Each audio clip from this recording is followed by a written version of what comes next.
함께 나누실 하나님의 말씀은 요한복음 1장 14절부터 18절 말씀입니다. 제가 봉독하겠습니다. 말씀이 육신이 되어 우리 가운데 거하심에 우리가 그의 영광을 보니 아버지의 독생자의 영광이요 은혜와 진리가 충만하더라. 요한이 그에 대하여 증언하여 외쳐 이르되 내가 전에 말하기를 내 뒤에 오시는 이가 나보다 앞선 것은 나보다 먼저 계심이라 한 것이 이 사람을 가리킴이라 하니라. 우리가 다 그의 충만한 데서 받으니 은혜 위에 은혜로라. 율법은 모세로 말미암아 주어진 것이요 은혜와 진리는 예수 그리스도로 말미암아 온 것이라. 본래 하나님을 본 사람이 없으되 아버지 품속에 있는 독생하신 하나님이 나타내셨느니라. 아멘. 오늘 우리는 이 말씀을요 요한복음 1장 14절부터 18절의 말씀을 17절을 중심으로 나누도록 하겠습니다. 17절 말씀을 제가 다시 한번 읽겠습니다. 율법은 모세로 말미암아 주어진 것이요 은혜와 진리는 예수 그리스도로 말미암아 온 것이라. 요한 사도는 사도 요한은 율법은 모세로 말미암아 주어졌으며 은혜와 진리는 예수 그리스도로 말미암아 온 것이라고 말하고 있습니다. 그러면 제가 시작부터 질문을 드려서 죄송하지만 한번 상기하기 위해서 질문을 드리고 시작하겠습니다. 지금 요한 사도는 율법과 은혜를 대조하는 자리에 놓고 있어요. 은혜는 모세로, 율법은 모세로 말미암아, 은혜는 예수 그리스도로 말미암아 이렇게 쓰고 있는데요. 그렇다면 율법은 은혜가 아닙니까? 잠시 생각할 수 있는 여유 드릴게요. 율법은 은혜의 선물이 아닙니까? 율법 은혜입니다. 어마어마한 은혜이죠. 율법이 무엇이죠? 우리 오늘 다시 한번 율법이 무엇인지 생각해보고 시작했으면 좋겠어요. 율법은 하나님께서 누구이신지를 우리에게 나타내어 주신 것이 율법입니다. 하나님께서 어떠하신 분이신가?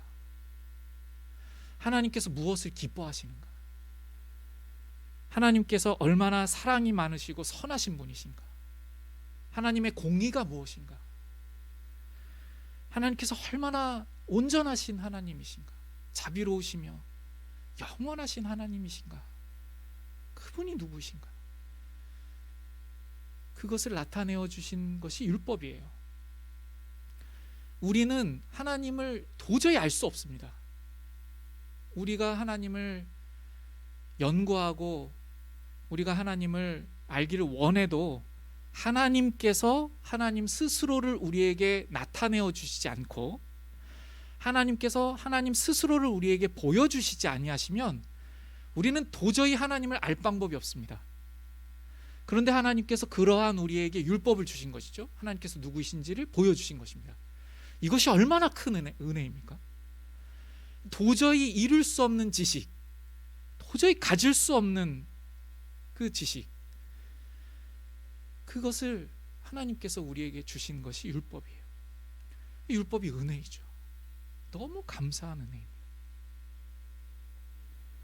그 율법을 왜 나타내 주셨죠? 하나님께서 누구이신지를 왜 보여주시고 하나님의 의가, 그러니까 하나님께서 어떠하신 분이시고 하나님과 교제하려면 어느 정도 어떤 의가 우리에게 있어야 하는가를 보여주셨다고 말씀할 수 있는데요, 이야기할 수 있는데 그것을 왜 보여주시죠? 왜 알게 해주시죠?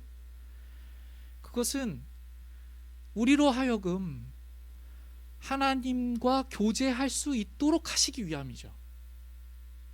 그 놀라운 하나님의 의와 사랑과 영원하심과 이런 것을 다 보여주시고 우리와 아무 관계가 없으니 너희들은 이제 됐다 이렇게 하시는 것이라면 그것이 목적이라면 그것은 하나님의 사랑이 없는 것이죠.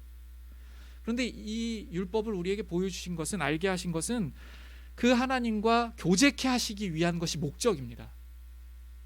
하나님과 가까이 사귐이 있을 수 있도록, 하나님과 관계가 회복되도록 하시기 위하여서 율법을 주셨죠. 어떠한 순서로 하나님과 교제가 되고 하나님과 사귐이 있게 하시기 위한 것이죠. 먼저는 우리가 그 의에 이르지 못하는 죄인임을 깨닫게 하여 주시기 위한 것입니다. 그것이 출발점입니다. 우리 스스로 우리가 죄인인 줄을 모르기 때문에 율법을 통하여 우리가 어떠한 죄인인지를 깨닫게 하시기 위해 율법을 주신 것이죠. 그래서 그 율법을 주신 것으로 우리가 죄인임을 깨닫고 그 죄로부터 구원하실 분을 찾게 하시려고 율법을 주신 것입니다. 우리가 죄인임을 깨닫고 그 죄로부터 구원할 자를 찾게 하시려고. 이것이 율법의 목적이에요. 예를 들어볼게요. 우리가 아주 심각한 질병에 걸려 있는데 그것을 모르고 있었어요. 그런데 그 병이 얼마나 심각한지, 나를 어떻게 지금 망가뜨리고 있는지를 알아야 우리는 고침을 받기를 바랄 것입니다. 질병이 나에게 있는데 이게 어떤 질병인지 모르고 얼마나 심각한지를 모르고 있으면 고침받기를 원하지 않을 거잖아요. 그냥 살죠. 모르고 살죠. 그런데 그 질병이 나를 어떻게 서서히 죽이고 있고 결국에는 멸망에 이르고 생명이 끊어지고 어떤 기관들이 망가지고 그래서 움직이지도 못하고, 제가 지금 질병의 예를 드는데 보지도 못하고 걷지도 못하고 삼킬 수도 없고 말할 수도 없고 감각을 잃게 되고 이러한 심각한 모습의 질병임을 우리가 깨닫는다면 정말 반드시 낫기를 원하고 고침받기를 원하지 않겠습니까?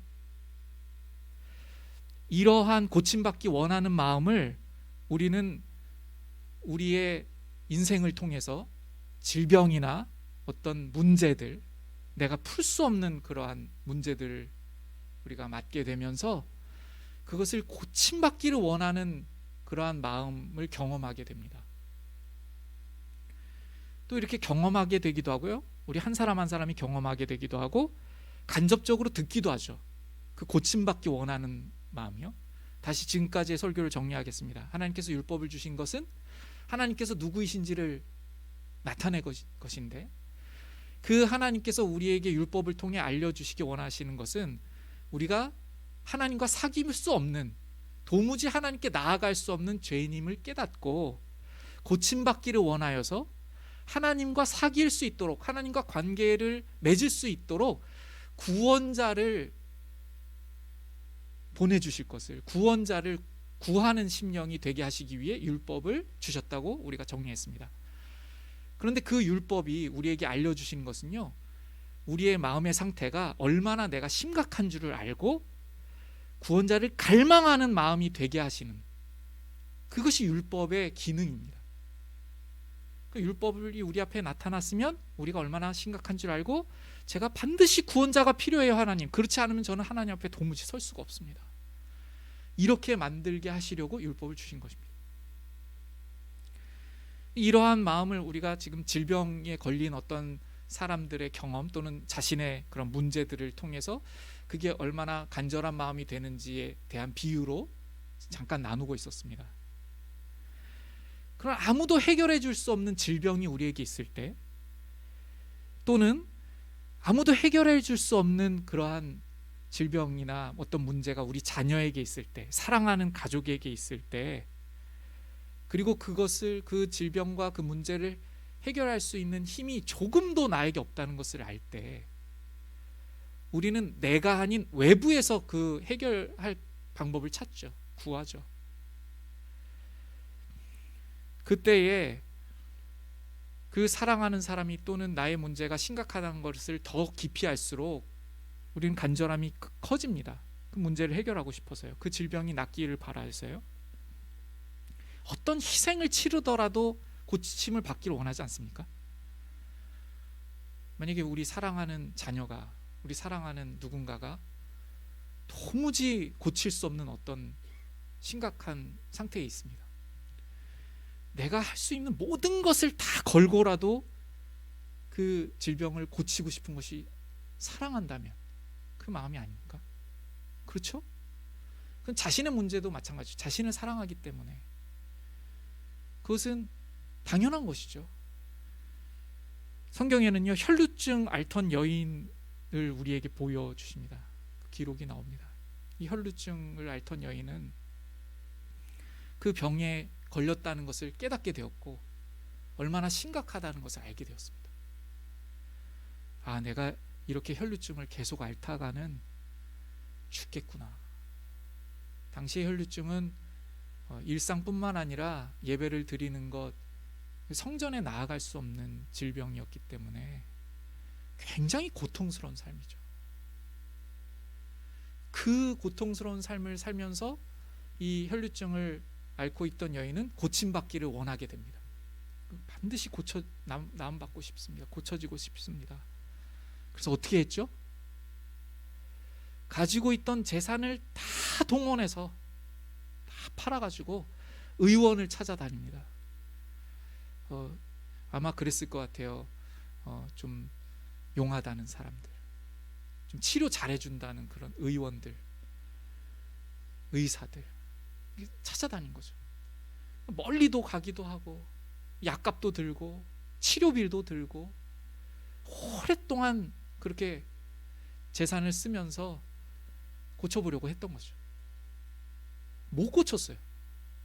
재산을 다 잃어버렸는데 못 고쳤습니다.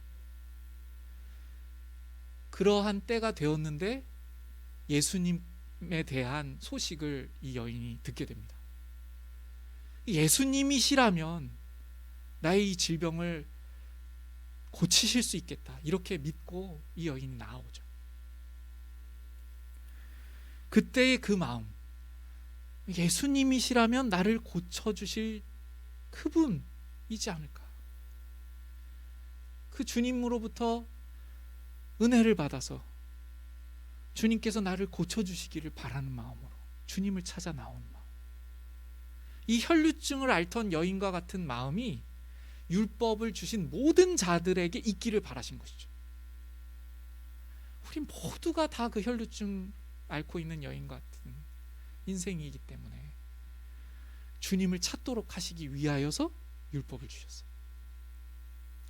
그런데 우리의 죄성은요, 이 은혜로 주신, 우리를 하나님 앞에 갈 수 있도록 하기 위해서 은혜로 주신 이 율법을 자신의 의를, 그러니까 자신이 괜찮다고 하는, 자신이 구원받을 수 있다고 하는 그런 토대로 삼습니다. 정말 우리의 이 죄악은요, 너무나 어떤 면에서는 엄청난 것 같아요. 대단한 것 같아요. 하나님께서 구원자를 찾게 하시려고 주신 율법을 가져다가 스스로 자신을 구원자로 만들어 버리는 거죠. 그 생각이 무엇이죠? 율법을 지키면 구원받는다. 나는 율법을 잘 지키고 있다 라는 생각이에요. 율법을 우리에게 주셨는데 율법을 지키면 구원을 받고 나는 율법을 잘 지킨다, 잘 지킬 수 있다 하는 생각입니다. 당시에 예수님께서 오셨던 당시에 우리가 성경에서 읽을 때 서기관들, 장로들, 바리새인들이라고 칭하는 사람들이 이렇게 생각을 하고 있었어요. 스스로 율법을 잘 지키고 있다. 그런데 그때 당시를 우리가 볼 수 있다면 겉으로 보기에 굉장히 신앙생활 열심히 하는 사람들일 것입니다. 때마다 예배 잘 드리고 잘 드리고, 어떤 사람은, 그 중에 어떤 사람은 구약을 다 외우기도 하고 그 뜻이 무엇인지 잘 설명하기도 하고 말이죠. 그런 사람들이. 그런데 어떻게 생각하냐면 그 율법을 잘 지키고 있다고 생각해요. 저는 지금 2000년 전에 있는 나쁜 사람들 이야기하고 있는 것이 아닙니다. 이 문제가 바로 우리들에게 있다는 것을 제가 나누고 있는 것입니다.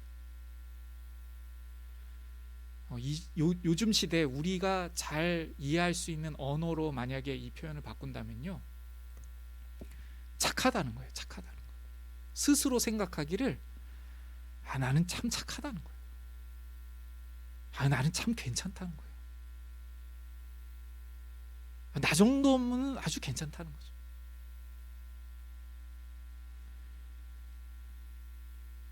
그러니 이러한 자신의 상태에서 건져주실 분을 기다리겠습니까? 기다리지 않죠. 자신이 착한데 예수님이 왜 필요해요? 구원자가 왜 필요해요? 자신이 너무 선하고 선량하고 괜찮고 선하다고 생각하는데 구원자가 왜 필요합니까? 그렇기 때문에 성탄절에 예수님께서 왜 오셨는가에 대한 초점이 복지, 못 사는 거, 어떤 다른 이 땅에서의 많은 고통들, 배고픔들, 예수님께서 그러한 모든 것들을 불쌍히 여기시지 않는다는 의미가 아닙니다. 너무 불쌍히 여기시죠. 그런데 무엇 때문에 오셨는가 하는 거예요. 무엇 때문에. 그것을 우리가 어떻게 깨닫고 있는지를 한번 율법을 제가 다시 한번 읽어보겠습니다. 내가 어떻게 생각하고 있는지를 정직하게 한번 들어보십시오. 율법 중에 이렇게 말씀하십니다. 도둑질하지 말라. 도둑질하지 말라. 살인하지 말라. 그럼 어떻게 들리시죠? 도둑질하지 말라라는 이 말씀을 들을 때 우리가 도둑질하는 행위를 바로 생각하고 있다면 아직도 우리는 우리의 이 사고가 예수님의 은혜로 가지 못하고 있음을 우리는 인정해야 될 것 같습니다. 오늘 요한 사도는요, 은혜가 예수 그리스도로 말미암아 주어졌다고 말씀하고 있어요. 이 말씀이 무엇이냐면 율법의 진정으로 율법이 깨닫게 원하시는 것이 예수님을 통하여 우리에게 다다랐다라는 말씀이에요. 그러니까 율법이 정말 우리에게 주시기 원하시는 것은 우리가 얼마나 형편없는 죄인이라는 것이죠. 그것을 예수님께서 우리로 하여금 깨닫게 하셨다, 이런 말씀입니다. 예수 그리스도로 말미암아 은혜가 우리에게 왔다는 것. 구원이 우리에게 이루어지려면 우리가 분명히 죄인임을 깨달아야 하는데 그것을 주님께서 깨닫게 하여 주시기 위하여 오셨다는 것이고, 율법이 우리에게 말씀하여 주신 것을 우리가 왜곡하고 있으니까 율법이 무엇인지를 예수님께서 오셔서, 율법 그 자체이신 예수님께서 우리에게 알 수 있도록 십자가를 지시고 모든 말씀을 풀어 말씀하시고 가르치시고 동행해 주시고 함께하여 주시면서 메시아이신 예수님만을 붙들 수 있도록 하셨다는 의미입니다. 십자가만을 붙들 수 있도록 하셨다는 의미가 이 은혜를 넓게 우리가 할 때에 그 은혜 안에 예수님께서 주신 은혜에 이것이 다 포함되는 것이죠. 제가 다시 한번 율법을 읽을게요. 이렇게 말씀합니다. 살인하지 말라. 무관합니까? 뜨끔하지 않고 무관합니까? 우리가 계명을 잘 알잖아요. 십계명 잘 알죠. 그런데 살인하지 말라, 나와 상관이 없습니까? 예수님께서 어떻게 말씀하여 주셨죠? 살인하지 말라라는 의미가 무엇인지. 살인하지 말라고 하신 율법의 말씀은 언제나 살인할 수 있는 마음이 우리 안에 꿈틀거린다는 것을 깨달아라 하시는 말씀이라는 거죠. 형제에 대하여 욕하는 자, 형제를 미워하는 자는 살인한 자라는 것을 알라는 말씀이죠. 그런데 우리가 이 복음이 주어진 지 2000년이 지난 이 시대에 살고 있으면서도 여전히 우리 스스로 괜찮다고 생각하고 착하다고 생각하고 별 문제 없다고 생각하고 있다면 우리는 성탄절에 예수님의 오심을 그저 아기 예수로 오신 그 어떤 뭉클뭉클하고 이 세상이 말하는 그러한 감동으로 치부하면서 예수님께서 우리를 위하여 오신 이 죄인을 구속하시고 구원하러 오신 것에 대하여 집중하지 못하고, 그렇기 때문에 감사가 적고 송축하지 못하고 찬양하지 못하고 예배의 감격과 예배의 감사가 상실되는 그러한 이 시대의 우리가 아닌지 돌아보기를 원합니다. 이 당시에 살고 있던 이스라엘 사람들이 제가 말씀드릴 때 어떤 굉장히 나쁜 사람들이라고 그렇게 말씀드리지 않았잖아요. 그것은 무슨 말씀이냐면 우리가 겉모양을 보았을 때 굉장히 선량해 보이기까지 하는 사람들일 수도 있었다는 것입니다. 다시 반복하지만 절기를 따라 예배도 드리고 누구보다 더 헌금도 착실하게 하고 우리가 보기에 굉장히 잘하는 것 같죠. 우리가 이런 말씀을 굉장히 많이 듣고 수도 없이 읽는데도요, 우리는 우리의 의를 그렇게 자꾸 내세우려고 합니다. 그리고 자기가 무언가 좀 잘하고 있으면 굉장히 잘하고 의롭고 남들보다 괜찮고. 근데 이런 마음 상태가 조금만 더 지속되잖아요. 저는 제가 저를 잘 자꾸 이렇게 관찰하면 관찰할수록요, 이런 마음이 1초, 2초, 1분 이렇게 지나가잖아요. 그러면 어떠한 지경에까지 일어나면 아주 쉽게 다른 사람을 판단합니다. 아주 발빠르게 판단해요. 그러니까 자신을 들여다보고 있는 게 아니라 다른 사람이 잘못하고 있는 부분을 아주 빨리 들여다보고 그 사람을 정죄하고 심판하고 싶어요. 동일한 죄성이 나에게 있다는 것을 알 때 우리가 죄는 미워하지만 긍휼히 여기고 어떻게 해서든지 하나님 앞에 같이 나아가고 싶은 마음이 되어야 하는 거 아니겠습니까? 근데 우리의 죄성은요, 이 율법을 가져다가 나의 죄성을 들여다보고 내가 순간순간 남들을 미워하고 살인하는 자라는 것을 깨닫기는커녕 내 옆에 있는 사람이 이 사람은 이 부분을 지금 이렇게 하고 있고 이렇게 하고 있고 이 사람은 이렇게 하고 있고 이렇게 하면서 옆에 있는 사람들을 정죄하기 바쁜 그러한 우리들이라는 것입니다. 이 정도가 얼마나 극악하냐면요, 요한복음에서는 이 예수님의 은혜를 말씀하시면서 그 은혜에 반하고 있는 장면들을 많이 설명해 주시는데요, 보여주시는데요, 그 중에 하나가 간음한 현장에서 붙잡혀온 여인이에요. 간음한 현장에서 붙잡아서 예수님께 데리고 왔어요. 그래서 그것을 이용하여서 예수님을 곤경에 빠뜨리려고, 이 간음하다가 붙잡혀온 여인에 대하여서 예수님께서 말씀하여 주시는 것으로 예수님께서 책 잡히게 하려고 말이죠. 만약에 예를 들어서 이 간음하는 여인을 그냥 바로 살려주시거나 용서해 주시거나 한다면 율법을 어기는 비판을 받게 될 것이고요. 그리고 율법대로 하라고 한다면 지금 백성들의 그런 관심이 예수님께 있고 메시아인가 그렇게 기대하고 있는데 사람들이 등을 돌리게 될 것 아닙니까? 제가 지금 말씀드리려고 하는 포인트는요, 율법을 제대로 은혜로 알지 못하고 자신이 어떠한지를 깨닫지 못하는, 자신이 얼마나 심각한 병에 걸려 있는지를 깨닫지 못하는 사람들이 이렇다는 거예요. 다른 사람이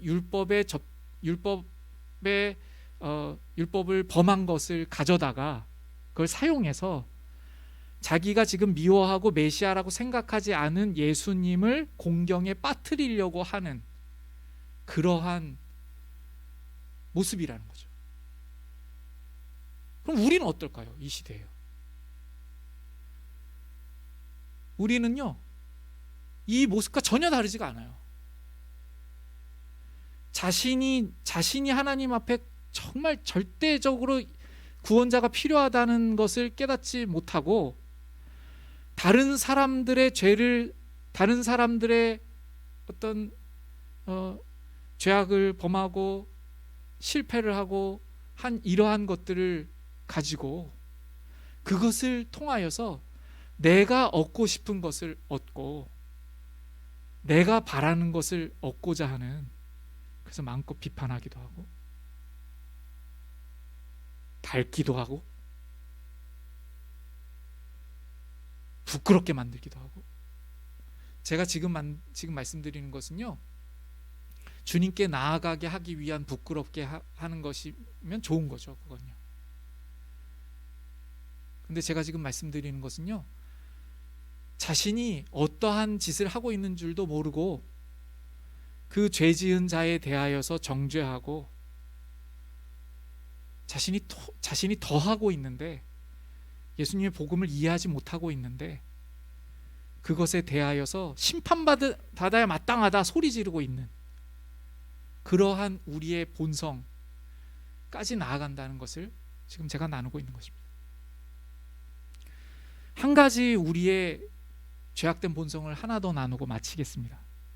저는 지금 모세로 말미암아 주어진 율법과 사도 요한이 예수 그리스도로 말미암은 은혜가 어떻게 주어졌는지를 이 1장에서 말씀하시고 있는데요, 그 은혜가 주어지는 방법은 율법이 우리에게 말씀하시는 것처럼 우리가 얼마나 죄인임을, 그러니까 얼마나 심각한 질병에 걸렸다는 것을 스스로 깨닫고 반드시 구원자이신 예수님이 필요한 자신임을 알고 간절히 찾고 구하는 심령이 되어야 한다고 말씀드리고 있는데요, 그렇게 되지 못할 때 어떻게 이 주어진 은혜를 마치 율법처럼 잘못 사용해 왔는지를 제가 나누려고 합니다. 이것을 나누고 마치겠습니다.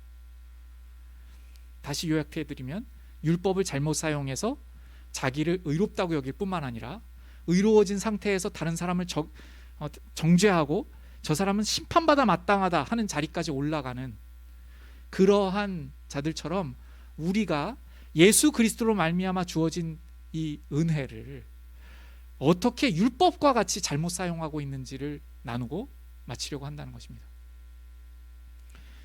이 시대에는요, 우리에게 주어진 예수 그리스도로 말미암아 주어진 은혜를 굉장히 보편적이고 그리고 누구에게나 다 적용할 수 있는 은혜로 바꾸고 있습니다. 이것이 우리입니다. 이것을 누가 할까요? 세상 사람들이 하는 것이 아닙니다. 예전에 바리새인 서기관 장로들이 했던 것처럼, 대제사장들이 했던 것처럼 누가 그것을 하냐면 목사가 합니다. 그리스도인이에요. 그리스도인이라는 이름을 한 사람들이. 어떻게 하죠 그걸? 죄와 싸우지 않으면서 은혜를 말합니다. 죄를 미워하지 않으면서 나는 구원을 받았다고 말합니다. 무슨 말씀이죠? 자신이 얼마나 심각한 죄 가운데 빠졌다는 것을 알아야 죄를 미워하고 죄를 없이 하여 달라고 구원자를 찾을 것 아니에요. 그런데 그 마음을 갖지 않고 구원받았다고 하고 인도해 달라고 하고 모든 것을 달라고 합니다. 예수님께요. 이렇게 만들어요.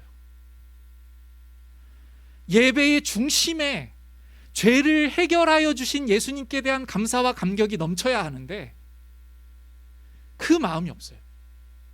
왜냐하면 아직도 내가 괜찮다고 생각하고 있기 때문에, 아직도 내가 착하다고 생각하고 있기 때문에. 그러니 예수님의 성육신이 마음에 가까이 안 오죠. 예수님께서 하늘 보좌를 버리시고 우리를 구원하러 오신 이 의미가 절절하게 우리의 마음에 다가오지 않는 것은 우리 스스로 괜찮다고 여기고 있기 때문입니다. 본헤퍼 목사님은요, 이 부분을 값싼 은혜라고 설명했습니다. 값싼 은혜. 제자도를 요구하지 않는 은혜, 성화 없는 은혜, 희생이 요구되지 않는 은혜, 자기 십자가 자기 부인을 요구하지 않는 은혜. 이것의 핵심은 회개함이 없는 은혜입니다. 회개를 요구하지 않는 은혜. 다시 말해서 죄인임을 깨닫지 못하고 부르짖는 은혜이죠. 이제 우리가 성탄절을 앞두고 있습니다. 정말 예수님께서 이 땅에 오신 그 이유가 무엇인지를 우리가 진정으로 깨닫기를 원한다면요, 이 시기에 우리가 다른 것 다 제쳐놓고요, 정말 진정으로 내가 구원자를 찾고 있는가? 정말 고칠 수 없는 어떤 질병에 걸려서 간절히 의사를 찾아다니는 마음처럼, 주님 저를 만나주시지 아니하시면, 저를 고쳐주시지 아니하시면 저는요 이 죄 가운데 죽을 수밖에 없습니다. 주님 저를 정말 인격적으로 저의 구원주가 되셔서 제가 얼마나 주님 이렇게 죄인인지를 주님께서 저를 만나주시고 깨닫게 하시고 저를 인도하여 주셔서 주님의 십자가만을 사랑하는 자로 주님 저를 일깨워 주시지 아니하시면요, 저는 값싼 은혜에 만족하고 그냥 그렇게 살아갈 수밖에 없는 자입니다. 저는 불쌍히 여겨주십시오. 이 2020년 그냥 지나가지 않게 도와주십시오. 이 2020년 이제 며칠 안 남았는데 주님, 그전처럼 그냥 값싼 은혜 이럭저럭 괜찮고 신앙생활 그냥 이 정도 하면 되고 이러한 생각으로 살지 않게 해주십시오. 정말 죄를 미워하고 죄가 얼마나 심각할 것인지를 끊어내고 싸우고, 주님께 날마다 내가 죽지 않으면 저는 살아있는 숨쉬는 순간마다 그 죄로 말미암는 많은 문제들을 계속 생산하고 미워하고 변명하고 죽이고 이렇게 하는 죄인으로 살 수밖에 없는 그러한 자신임을 그 주님의 빛 앞에 진정으로 깨달을 수 있는 이 2020년의 마지막 때가 될 수 있도록 인도하여 주옵소서. 이렇게 기도했으면 좋겠습니다. 이것이 우리에게 없었기 때문에 교회가 지탄받는 것 아닙니까? 다른 것이 없어서가 아니고요, 봉사 많이 하지 않고 그렇지 않아. 그것 때문이 아니라 정말 우리가 어떠한 자인가를 깨닫지 못하고 주님께서 무엇을 위해 이 땅에 오셨는지를 교회가 잃어버렸기 때문에, 그래서 지금 이와 같이 교회가 능력이 없고 지탄을 받는 시대에 우리가 있음을 깨달으시면서 그 책임이 우리 한 사람 한 사람에 있음을 기억하고 나아가면 좋겠습니다. 이제 함께 앞서서 드렸던 찬양 그가 오신 이유 들으시면서 기도로 나아가면 좋겠는데요, 제가 설교 후반부에 나누었던 말씀이 있습니다. 예전에 율법을 마치 자신이 의로운 것처럼 사용했던 그 종교인들처럼 교회 다니고 성경 말씀도 많이 암송하기도 하고 괜찮아 보이는 생활을 하고 있지만, 만약 우리가 값싼 은혜를 만들어내고 있는 장본인이라면 우리는 예수 그리스도로 말미암아 우리에게 주어진 은혜를 헛되게 하고 있는 자들입니다. 우리 이 찬양 들으실 때에요, 주님 저 사람 아니고 옆에 있는 누구 아니고 바로 가장 제가 주님 필요하고요, 저 고쳐주시옵소서. 날마다 고쳐주시옵소서. 이 죄성에 고장난 심령 주님 날마다 주님의 보혈로 씻어주시지 아니하시면 저는 정말 심판에 이를 수밖에 없는 그러한 자입니다. 이것을 우리가 고백드리는 마음으로 이 세상 가장 아름다운 순종의 눈물 주님 앞에 그가 오신 이후 찬양 드리도록 하겠습니다.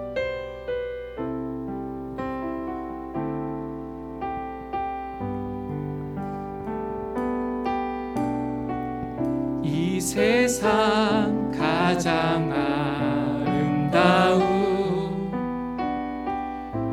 순종의 눈물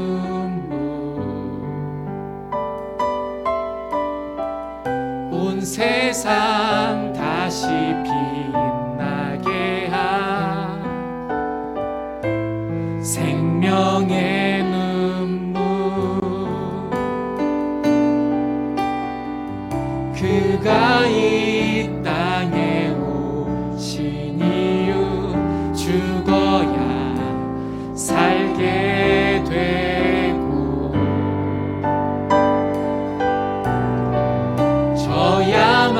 져야만 승리하는 놀랍고 영원한 신비 지으신 그대로 회복시킨 우리의 창조주 그리스도 십자가의 길로 아버지 뜻 이루셨네 그가 이 땅에 오신 이유 이제 우리에게 맡겨진 그 소망 그 사랑 그 생명 아름답고 눈부신 십자가의 길 우리가 이 땅에 살아갈 이유 우리 정직하게 기도로 나아가면 좋겠습니다. 습관적으로 기도하지 않았으면 좋겠습니다. 습관적으로 반복되는 기도로 예배 시간마다 드리는 기도 그렇게 하지 않았으면 좋겠습니다. 정직하게 우리의 마음을 들여다보았으면 좋겠습니다. 너무나 구원자가 필요한 자신인지를 깨닫고 있는지를 보았으면 좋겠습니다. 고침받지 않으면 도무지 하나님 앞에 설 수 없는 영원한 사망에 이른다는 것을 정말 아는 마음인가? 이 죄악이 얼마나 깊은 것인가? 얼마나 심각한 문제인가? 이 죄악 가운데 내가 미워하고 말을 할 때마다 이 죄악으로 인한 그 냄새나는 많은 죄악의 열매들을 만들어내고 있는 그러한 자신을 어떻게 바라보고 있는가? 이 죄를 미워하고 있는가? 이것을 돌아보시면서요 잠시 기도로 나아가면 좋겠습니다. 기도하겠습니다.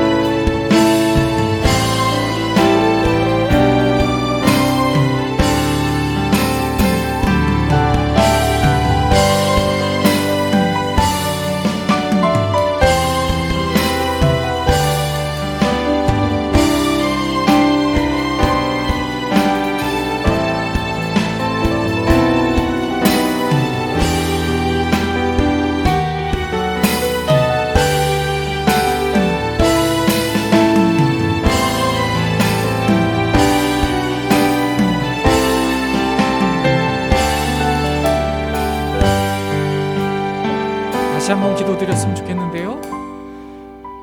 우리가 오늘 묵상을 하면서 질병에 걸렸던 혈루증에 걸렸던 여인에 대한 부분을 잠깐 나눴습니다. 그 혈루증이 완전히 싹 떠나기를 원하지 않았겠습니까? 완벽하게 해결되기를, 고침받기를 원하지 않았겠습니까? 우리가 죄를 어떻게 생각하고 있습니까? 완전히 죄로부터 완전히 끊어지기를, 죄를 완전히 멸하기를, 조금도 남아있지 않기를 그렇게 바라야 마땅한 것 아닙니까? 죄와 싸우고 미워하고 그러한 우리의 심령인지를 돌아보시면서요, 주님, 이 죄의 문제를 해결하여 주실 수 있는 분은 바로 우리 주 예수 그리스도, 우리 주님 뿐이십니다. 주님, 저의 심령을 주님 붙들어 고쳐주시옵시고 만져주시옵시고 주님의 보혈로 저를 다시 한번 새롭게 인도하여 주옵소서. 이렇게 간절히 간구드리신 후에 축도로 예배를 마치겠습니다. 기도하겠습니다.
지금은 교회의 머리 되신 우리 주 예수 그리스도의 은혜와 아버지 하나님의 아들을 내어주신 만극하신 사랑하심과 성령 하나님의 우리 안에 내주하여 주셔서 우리를 감동하시며 인도하시며 보호하여 주시는 역사하심이, 예수님께서 주신 은혜, 예수 그리스도로 말미암은 은혜를 헛되게 하지 않기를 소원하는 십자가 생명교회 모든 성도님 머리머리 위에, 함께 예배를 드린 모든 권속들 위에 이제로부터 영원까지 항상 함께 계시옵기를 축원드리옵나이다. 아멘.